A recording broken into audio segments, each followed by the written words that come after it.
विजय के लिए ऐसा लोगों में क्रेज है कि विजय मुख्यमंत्री बन जाए, सरकार बना ले, उसके लिए पूजा पाठ हो रहा था।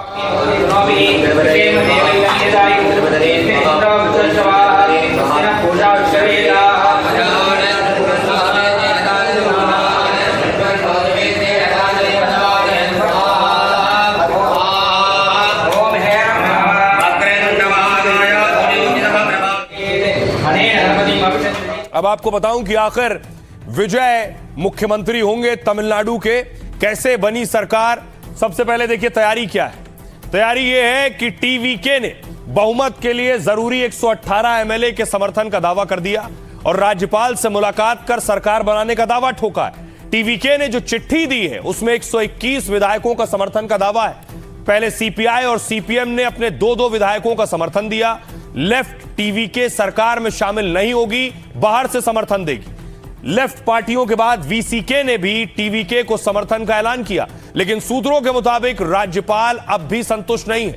उन्होंने अभी विजय को सरकार बनाने का न्योता नहीं दिया है। जरा देखिए नंबर्स, 121 कुल है, उनका दावा है 234 की विधानसभा है, सरकार बनाने के लिए 118 विधायक चाहिए। टीवीके के पास है 108, इसे 107 गिनिए, क्योंकि 2 सीटों से खुद विजय लड़े हैं, तो 1 सीट छोड़ेंगे तो 107 बचा। कांग्रेस का 5, सीपीआई 2, वीसीके 2, सीपीएम 2, आईयूएमएल 1 और एएमएमके 1, इसे मिलाकर 121 का जोड़ हो रहा है। लेकिन बड़ी बात यह है कि आखिर सरकार बनने का दावा बेशक वो कर रहे हैं, उसे आगे मूव कीजिए जरा। सरकार बनाने का वो दावा कर रहे हो, लेकिन राज्यपाल कह रहे हैं कि वो नंबर से अभी पीछे हैं। सुनिए जरा सियासतदानों। तमिलनाडु में टीवीके ने सीपीआई, सीपीएम और वीसीके से संपर्क किया। हमारी पार्टी की तमिलनाडु इकाई ने पार्टी के राष्ट्रीय नेतृत्व से परामर्श करने के बाद यह रुख अपनाया है। हमने सरकार बनाने के लिए टीवीके को समर्थन देने पर सहमति जताई है।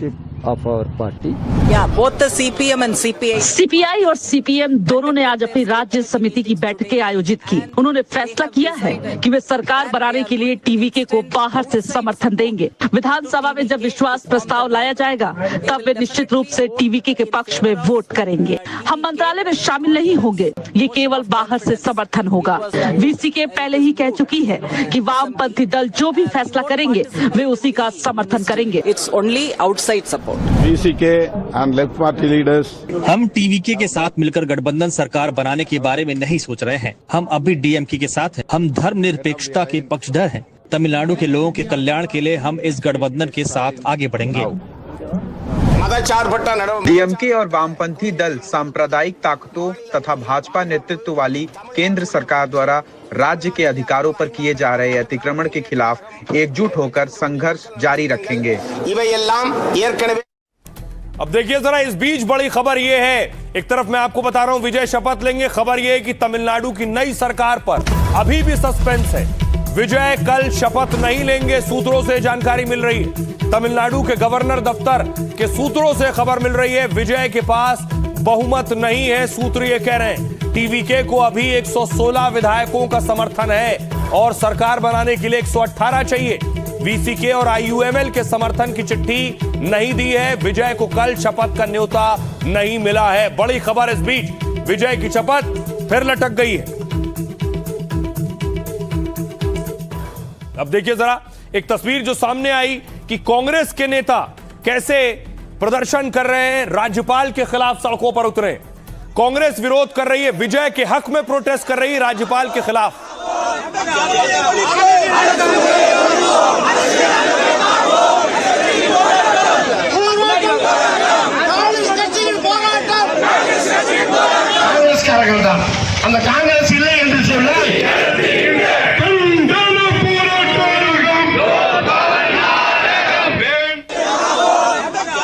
आइए मैं आपको दिखाऊं कि आखिर कैसे राजभवन के बाहर भी प्रदर्शन हो रहा था। ये तस्वीर आप देख रहे हैं, लोग भवन के बाहर विरोध प्रदर्शन, लोग पहुंच रहे हैं, समर्थक पहुंच रहे हैं, फैंस पहुंच रहे हैं।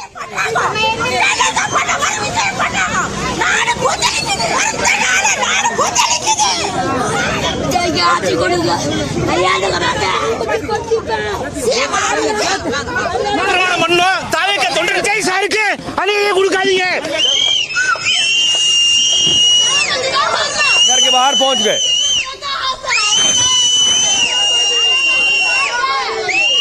अब आइए आपको बताऊं कि आखिर कैसे बनी बात। विजय के पास तो नंबर्स नहीं थे, कौन साथ आ गया है। 108 सीटों के साथ टीवीके राज्य की सबसे बड़ी पार्टी बन गई है, लेकिन राज्यपाल ने सरकार बनाने का न्योता नहीं दिया। कांग्रेस ने डीएमके का साथ छोड़कर टीवीके को समर्थन दिया है। स्टालिन इधर अकेले हो गए। टीवीके के प्रमुख विजय 2 बार तमिलनाडु के राज्यपाल से मिले, लेकिन राज्यपाल ने 118 विधायकों के समर्थन वाली लिस्ट मांगी। इस बीच डीएमके और एआईएडीएमके के साथ आने की खबरें आई कि ये साथ आ जाएंगे तो फिर ये किनारे हो जाएंगे। तो कांग्रेस को इसमें बीजेपी का गेम प्लान दिखने लगा। कांग्रेस की घबराहट बढ़ी तो पार्टी ने लेफ्ट नेताओं से बात की और मल्लिकार्जुन खड़गे ने सीपीआई के महासचिव डी राजा को फोन किया। सेक्युलर सरकार बनाने के लिए टीवीके के समर्थन की अपील की। खड़गे ने कहा कहीं बीजेपी पिछले दरवाजे से सत्ता ना हथिया ले। इस बीच टीवीके भी लेफ्ट को मनाने की लगातार कोशिश करती रही और इसके बाद चेन्नई में सीपीआई और सीपीएम नेताओं ने माथापच्ची की। उन्हें कांग्रेस की तरह डीएमके का साथ छोड़ने का फैसला लेना था। उनके सामने 2 विकल्प थे, या वो डीएमके का साथ छोड़ें या फिर एआईएडीएमके और डीएमके के होने वाले गठबंधन का समर्थन करें। इस बीच टीवीके के नेता भी उस बैठक में पहुंचे और नेताओं से बात की। तमाम चर्चाओं के बाद लेफ्ट ने टीवीके को समर्थन का फैसला किया। लेफ्ट के समर्थन के बाद वीसीके ने भी अपने समर्थन का ऐलान किया है। आइए अब आपको सुनवाता हूं कि कांग्रेस और बीजेपी के नेता क्या कह रहे हैं। राजनीति में तो सब कुछ हो सकता है, किसी कोई बाइंडिंग तो है नहीं। जो ठीक है वो अपने इंटरेस्ट में देखेंगे, स्टेट के इंटरेस्ट में देखेंगे। अगर ऐसी जरूरत पड़ेगी तो वो भी कर सकते हैं। हमारी पार्टी ने चुनाव परिणामों को विनम्रता से स्वीकार किया है और हमारा मानना है कि तमिलनाडु की जनता ने भाजपा को सरकार बनाने का जनादेश नहीं दिया। हम जनता की इच्छा और जनादेश का पूरी ईमानदारी से सम्मान करते हैं और राज्य में नई सरकार बनाने के प्रयास में किसी भी पार्टी के साथ गठबंधन नहीं करना चाहते। इसलिए हम इस प्रक्रिया में सक्रिय रूप से भाग नहीं लेना चाहते और सरकार गठन के दौरान किसी भी पार्टी के पक्ष में मतदान नहीं करेंगे। अब देखिए नया बवाल हुआ। बवाल यह हुआ कि जो डीएमके और कांग्रेस एक साथ थे, जो स्टालिन पहले दिन से कह रहे हैं कि राहुल गांधी ही विपक्ष का चेहरा है, जो स्टालिन पहले दिन से कह रहे हैं कि राहुल ही पीएम के लायक है, वही कांग्रेस पार्टी 24 घंटे में अलग हो गई। और उसके बाद डीएमके और कांग्रेस भिड़ गए आपस में और मार शुरू हो गई।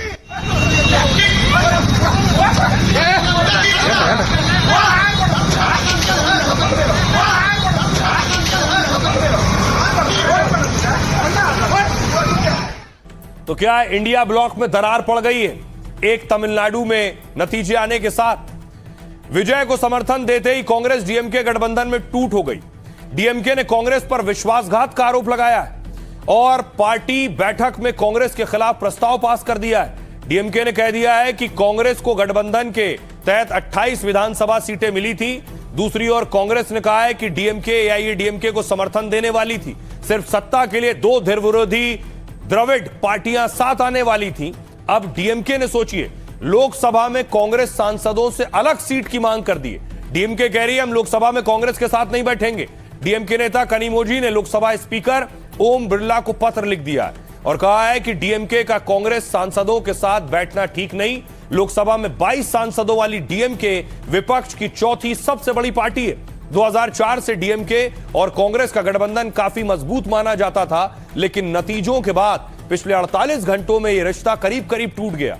इस बीच टीवीके को समर्थन के लिए सपा ने भी कांग्रेस पर चुटकी ली। अखिलेश यादव ने ममता स्टालिन के साथ सोशल मीडिया पोस्ट डाला और लिखा हम वो नहीं जो मुश्किलों में साथ छोड़ दें।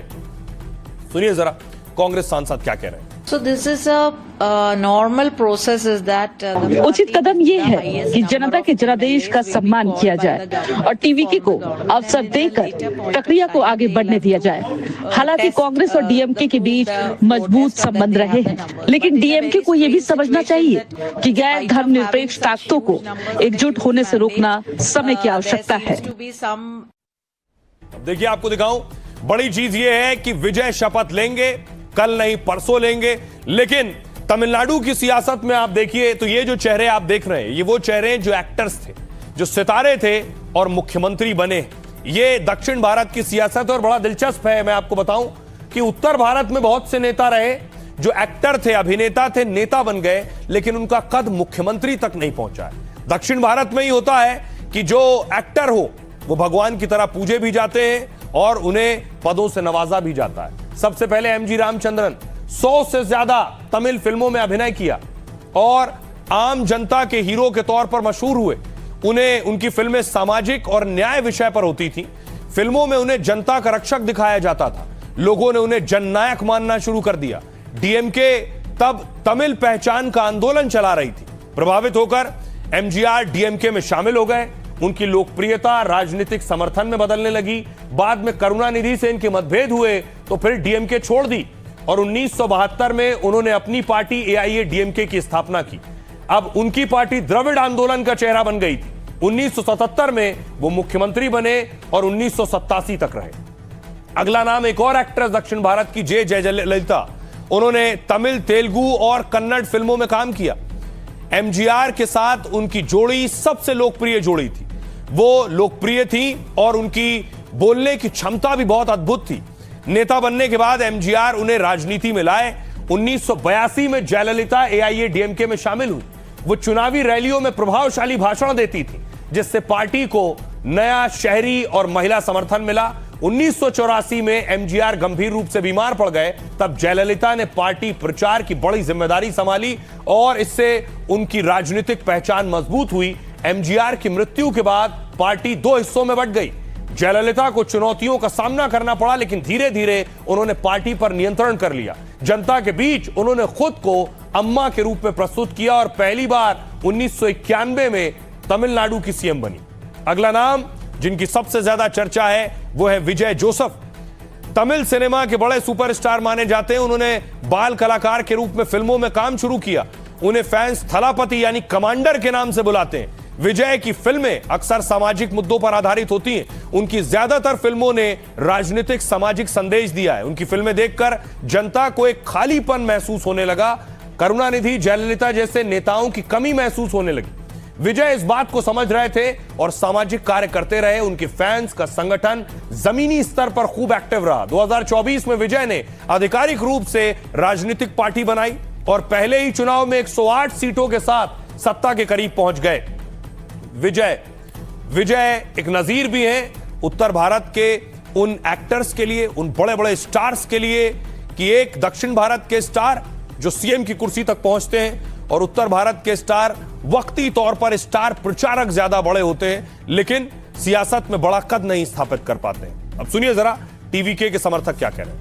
1947 के बाद टीवीके ऐसा एक ही पार्टी बना है जो दोनों डीएमके और एडीएमके को हरा के और हटा के गवर्नमेंट बना सका है। ये पीपल का प्योर लव है और ये जो डिजर्व करता है, क्योंकि जैसे ऐसे डीएमके और एडीएमके के करप्शन गवर्नमेंट को हटा के ऐसे बिना करप्शन को आ सके तो पूरा टीवीके डिजर्व करता है। और आइए खबरों में आगे बढ़ते हैं। अब आपके लिए बहुत जरूरी खबर, एक खबर जिससे हड़कंप मच गया था। लोगों में डर था तरबूज खाना है कि नहीं खाना है। हुआ क्या आपके तरबूज में जहर है? सबको यह डर लगने लगा खबर आने के बाद। खबर क्या थी?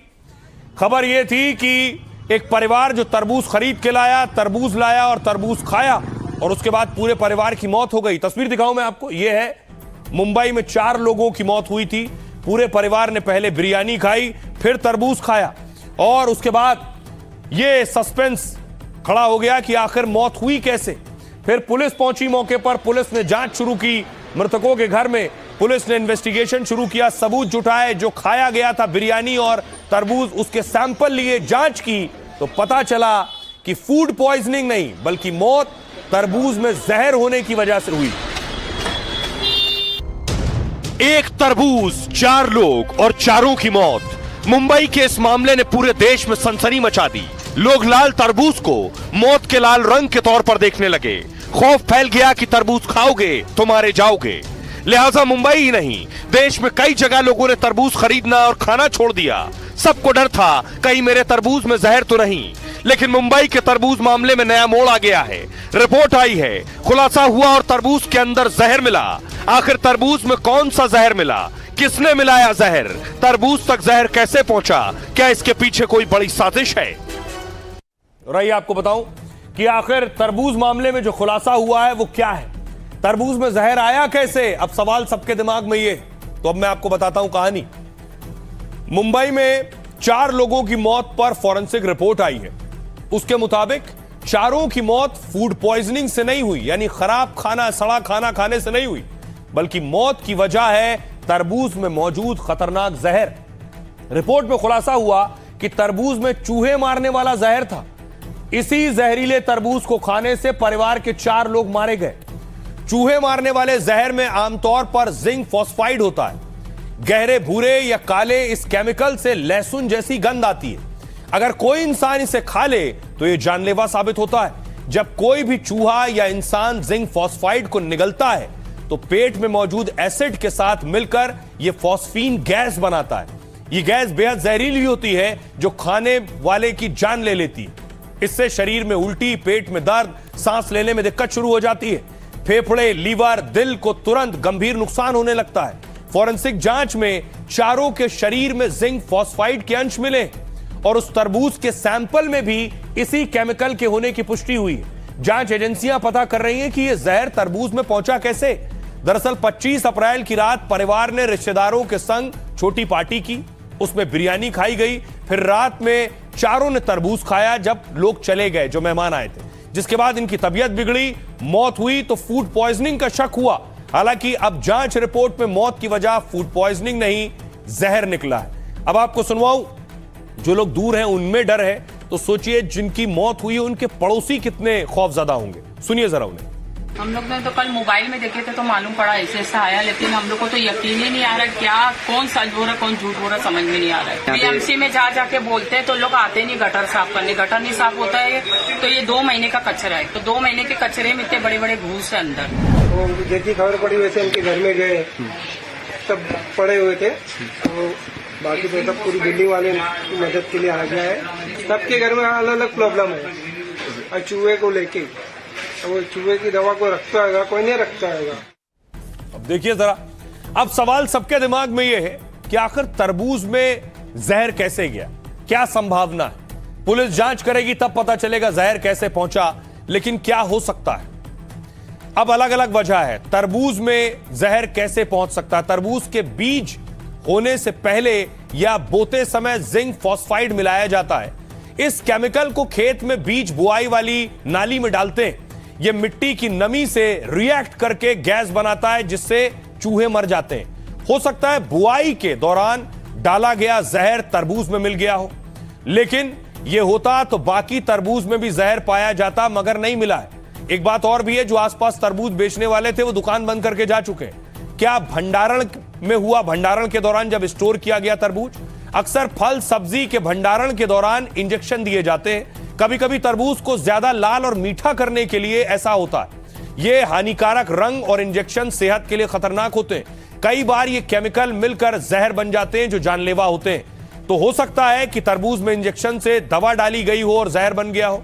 कयास लग रहे हैं कि परिवार के किसी सदस्य ने तो जहर नहीं मिलाया, सुसाइड करने के लिए चूहे मारने वाला जहर तरबूज में मिलाया हो, लेकिन मौत से पहले परिवार खुश था, तो ऐसी आशंका बहुत कम है। अगली वजह, किसी और ने तो नहीं मिलाया। सवाल है, क्या इंसानी लापरवाही से तरबूज जहरीला हो गया, या किसी ने जानबूझकर हत्या के लिए तरबूज में जहर मिलाया था ताकि बिना किसी शक के परिवार को रंजिश के चलते मारा जा सके। हालांकि एजेंसी और पुलिस ने इसमें से किसी भी वजह की पुष्टि नहीं की है। पुलिस अभी खुद इस मामले की जांच कर रही है। हमने खुद जाकर एक्सपर्ट्स और डॉक्टर्स से जानने की कोशिश की, क्या तरबूज में किसी तरह का जहर हो सकता है, क्योंकि आज से पहले कभी न किसी ने सुना है, न जाना है, न ऐसी कोई खबर आई। सुनिए। फ्रूट्स या वेजिटेबल किसी भी तरह के केमिकल या टॉक्सिन से कंटामिनेटेड हो सकते हैं, उन तक टॉक्सिन पहुंच सकता है। एक तो अगर हम बात करें तो देखिए, एक्सेस पेस्टिसाइड का जब इस्तेमाल किया गया हो और उसके बाद फ्रूट्स मार्केट में आ गए हो, सब्जियां मार्केट में आ गई हो, तो उसका एक जो वेटिंग पीरियड है, जब पेस्टिसाइड का इस्तेमाल किया गया है और वो मार्केट में आई है, वो वेटिंग पीरियड ठीक से फॉलो ना किया गया हो, एक्सेस पेस्टिसाइड्स का इस्तेमाल किया गया हो, तो फलों में, सब्जियों में इस तरह के हानिकारक केमिकल्स पहुंच सकते हैं। कोई भी जो शाइनिंग फ्रूट है मार्केट में, उसको थोड़ा सोचना है कि ये इतना शाइन क्यों कर रहा है। आमतौर पे वाटरमेलन को जो है वो रंग देने के लिए और मिठास के लिए आमतौर पे डाइज यूज की जाती है। तो उसमें एक कॉटन का रोल थोड़ा गीला करके उसके जो पिंक वाला या रेड वाला जो पोर्शन होता है उसके ऊपर आप यदि उसको फेरेंगे तो उसका रंग जो है यदि आपका लाल हो जाता है इट मीन्स कि इसमें कोई आर्टिफिशियल डाई वगैरह जो है वो यूज की गई है। और आइए तरबूज के बाद आपको लिए चलता हूं स्मार्ट मीटर की तरफ। पिछले दिनों स्मार्ट मीटर को लेकर बहुत बवाल हुआ। बत्ती चालू, प्रीपेड मीटर गुल, यानी प्रीपेड मीटर अब नहीं चलेंगे। तो तस्वीर मैं आपको दिखाऊं, प्रीपेड मीटर को लेकर बवाल इस हद तक था कि अलग अलग शहरों में यूपी से तस्वीरें आ रही थी, लोग अपने मीटर उखाड़ उखाड़ कर फेंक रहे थे।